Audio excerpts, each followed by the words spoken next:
Morning guys. आज का आपका पार्ट है डिमांड का चैप्टर 5 और चैप्टर बोलेंगे एक तरह से पार्ट भी आपका पार्ट 5 है। आज हम लोग जानेंगे क्वेश्चंस के बारे में जो आपका जनरली बेसिकली क्वेश्चन पूछा जो जाता है एग्जाम में। वो क्या क्या पूछा जाता है? पहला, why the demand curve slope downward from left to right, यानी कि जो आपका जो डिमांड कर्व जो इस प्रकार से दिखता है वो कभी कभी क्या होता है कि लेफ्ट से राइट की ओर क्यों जाता है, यानी कि घटता क्यों है।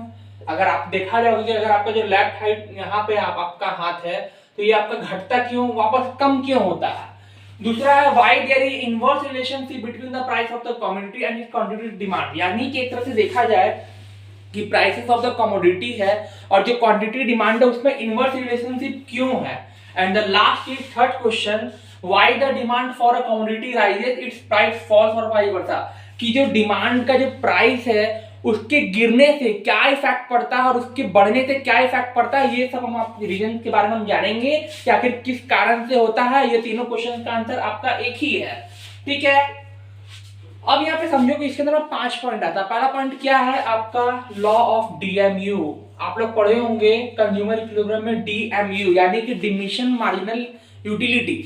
इसमें क्या होता है, जनरली एक सीधा सा कॉन्सेप्ट समझो कि आप कहीं से मान लो 10 किलोमीटर दौड़ के आए, बहुत थक गए, बहुत हार गए, तो क्या होता है कि जब हम आपको एक गिलास पानी देंगे तो आपको बड़ा सुकून भरा फील होगा ना, सुकून भरा फील। तो वहां पे क्या होता है आपको कि एक गिलास पानी पिए बहुत मजा आया, सेकंड दूसरा गिलास पानी दिए और मजा आया, थर्ड गिलास में क्या हुआ कि थोड़ा सा रिलैक्स फील हुआ, लेकिन पहले गिलास इतना मजा नहीं आया। चौथा गिलास पीने बोले तो बोले कि अरे भाई बस करो। पांचवा जैसे ही पीने के लिए आप गए तो आप बोलेगा भाई बस करो, उल्टी हो जाएगा। यानी कि आप एक तरह से देख रहे हो कि आपको जो संतुष्टि मिल रही है पहला ग्लास में, जितना आपको संतुष्टि मिला, जितना सेटिस्फैक्शन मिला था उतना आपको सेकंड ग्लास में नहीं मिला, कम मिला।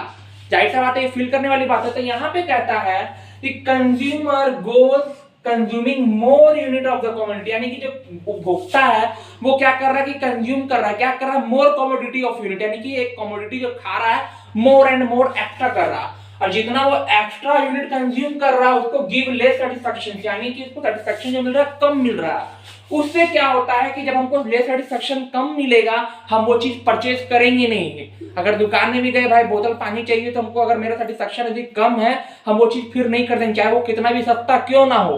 पार्टी में जाते हो पूरा पेट भर गया, आपको कोई बोला चलना भाई फ्री में गुलाब जामुन खिलाते हैं, आप नहीं खाओगे। तो सेम कंडीशन यहाँ पे भी करता है कि जब लॉ ऑफ डीएमयू काम करेगा आपका यहाँ पे, तो आपका जो डिमांड का जो कर्व है वो आपका लेफ्ट टू राइट डाउनवर्ड करेगा, स्लोप डाउनवर्ड करेगा। इसको लिख लेना, consumer goes consuming more unit of a commodity then each extra unit give less satisfaction the consumer wishes to less purchase. कम खरीदेगा तो क्या होगा, जाहिर सी बात है डिमांड घटेगा, डिमांड क्या प्राइस भी घटेगा, सीधा बात हम डिमांड ही नहीं करेंगे। सेकंड बोलता है इनकम ऑफ द कंज्यूमर। अब जाहिर सी बात है कि पैसा है तो भाई बाजार है, बाजार है तो मतलब पैसा होना चाहिए। अब यहाँ पे कह रहा है कि income of the consumer will be constant, यानी कि किसी व्यक्ति का जो इनकम क्या है, कांस्टेंट है। अब बाजार में क्या हुआ कि किसी भी कमोडिटी का दाम घट गया, क्या होगा, जैसे मान के चलो कि एक पेन ले रहे हो, चाहे एक मान लो कपड़ा ले रहे हो, ठंडा का दिन है, कोई आदमी 10,000 रुपया कमाता है, उसका हैसियत से बाहर है वो कपड़ा, लेकिन जैसे ही वो कपड़ा का दाम घटेगा तो क्या कंज्यूमर वो खरीद सकता है या नहीं? बिल्कुल खरीद सकता, क्योंकि अब उसका जो इनडायरेक्टली वे में कहो तो उसका इनकम बढ़ गया। क्यों बढ़ गया? क्योंकि जो कमोडिटी का प्राइस है वो घट गया। तो यहाँ पे क्या है कि when the prices of the commodity fall then the real income of the consumer increases. अब जाहिर बात है कि मेरा इनकम बढ़ गया ऑटोमेटिकली, तो हम खरीदेंगे। अब इससे क्या होगा, डिमांड घटेगा कि बढ़ेगा कि नहीं? अगर घट रहा है या बढ़ रहा है तो क्या होगा, आपका स्लोप डाउनवर्ड होगा, लेफ्ट टू राइट, चाहे इधर बढ़े चाहे आपका इधर बढ़े।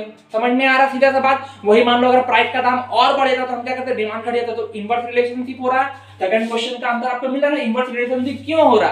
प्राइस बढ़ रहा तो डिमांड घट रहा, डिमांड घट रहा और प्राइस घट रहा तो डिमांड बढ़ रहा।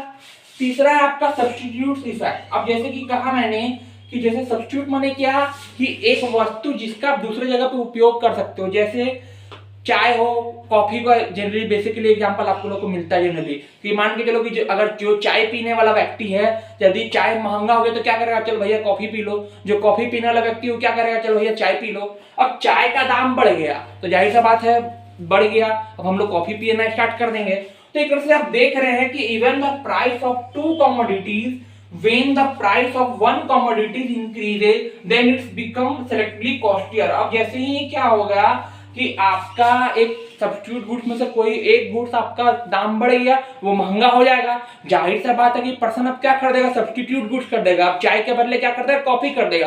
तो डिमांड में कहीं ना कहीं इफेक्ट पड़ रहा है, रिलेशनशिप पड़ रहा है प्राइस के कारण, कमोडिटी राइजेस हो रहा है। क्लियर है, ये चीज है। यानी कि 3 पॉइंट पढ़े हम लोग, law of DMU, income and substitution effect. चौथा आ गया नंबर ऑफ कंज्यूमर।